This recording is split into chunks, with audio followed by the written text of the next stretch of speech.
Spokane police and the DEA were looking for this man involved in a drug dealing investigation. They were able to corner him right here on 1st and Cedar. Just 5 hours later, and the fire is still burning. When we first got here around 7:30, it started out in this building right here. You can see here behind me, there's still some hot spots. I know there's been some controversy regarding some social media posts with your wife. Were you ever worried about, the voters re-electing you this session?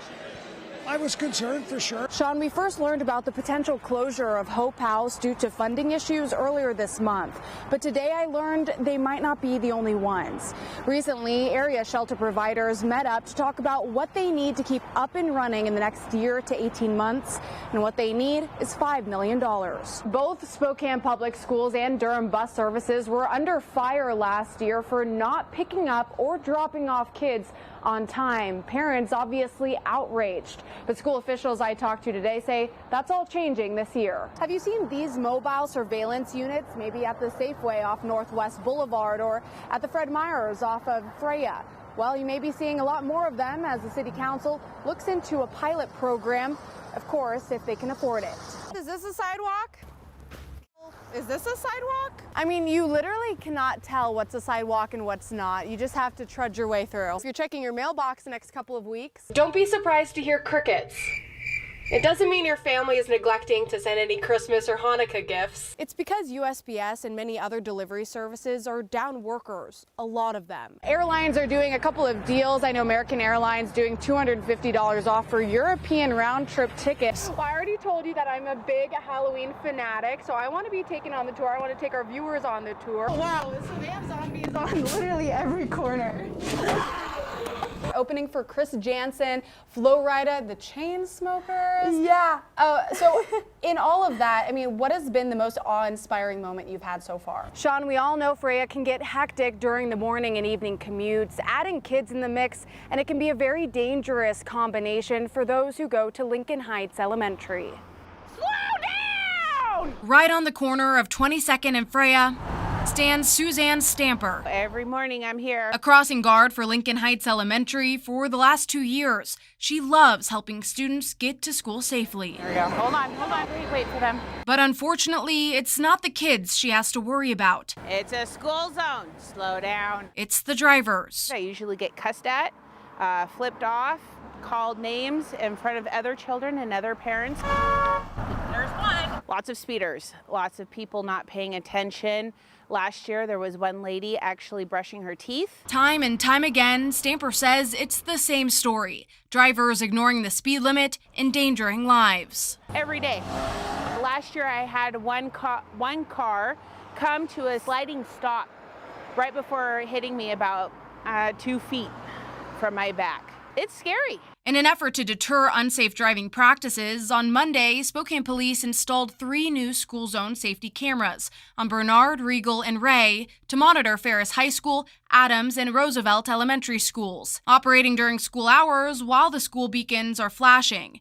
And starting November 1st, if a driver goes over the 20-mile-per-hour posted speed limit, a hefty fine will be mailed out. Teresa Fuller with SPD's Traffic Division says these cameras really do save lives, but they can't be everywhere. We try not to oversaturate an area because people can become immune to the cameras. Spokane Public Schools gave Spokane Police a list of schools that have had issues with speeding.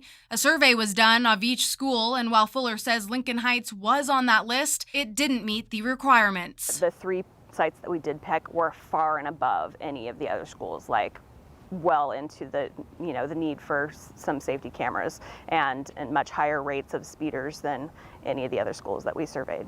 Stamper says she wishes her school would have been chosen. They need to come out again and do another survey. Have a good day, guys. I think it would make a huge difference. Fuller tells me that could change in the future, especially as crash fatalities continue to skyrocket.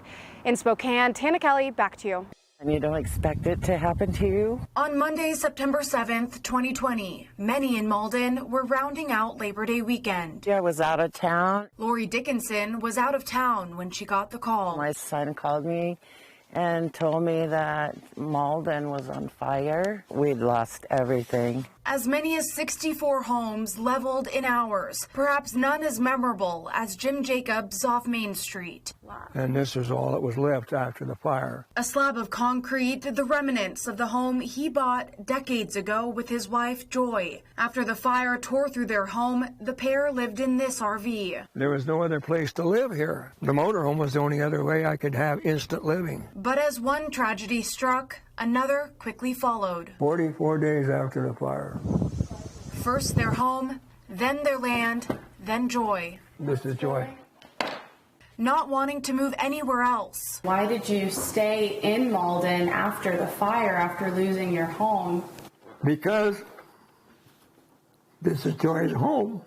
Jim rebuilt with help from local organizations and charities. In March of this year, he moved into a home that sits right behind the one he and Joy shared. It just, it couldn't be built better. And they did it with loving care, not even knowing me. As Malden is slowly being rebuilt home by home, I really believe that people are starting to take pride in Malden. Jim remembers There she is.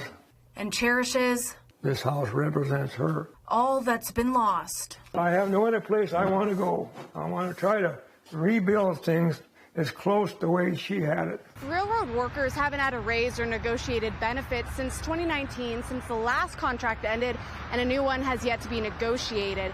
The big issue boils down to quality of life, and workers tell me freight companies won't budge.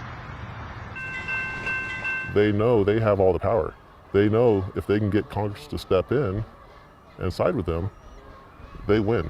As a potential railroad lockdown and worker strike takes shape, at the core is failed contract negotiations, with the big sticking point being quality of life. Our list of demands have, I believe, dwindled from 150 items down to about 6 or 7 items. And the last one on the table is our quality of life. This BNSF locomotive engineer, who wishes to stay anonymous in fear of losing their job, has worked in this field for 8 years and has never felt so silenced. The carriers aren't wanting to negotiate. It's not that we want to strike, we just want to be able to know that we're being heard. Sorry, getting a little, it's emotional for me because this does impact our lives. At the forefront of negotiations, time off policies. High-vis is very much a part of this. Steve Snyder, the chairman of the local Brotherhood of Locomotive and Trainmen, says the new BNSF attendance policy, adopted in February and modified in June, is a cost-saving measure trying to do more with fewer people.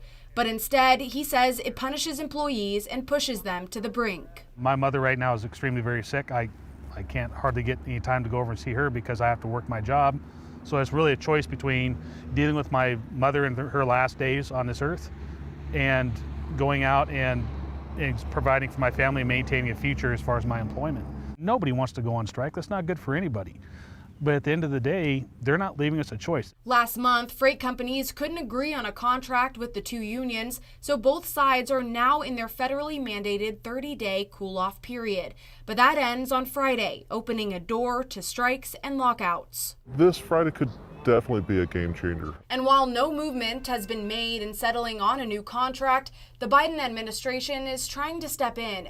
Snyder says that plan is even more restrictive, including only 1 sick day a year. All they're doing is they're trying to intimidate Congress into passing a law that will further aggravate and harm the union employees.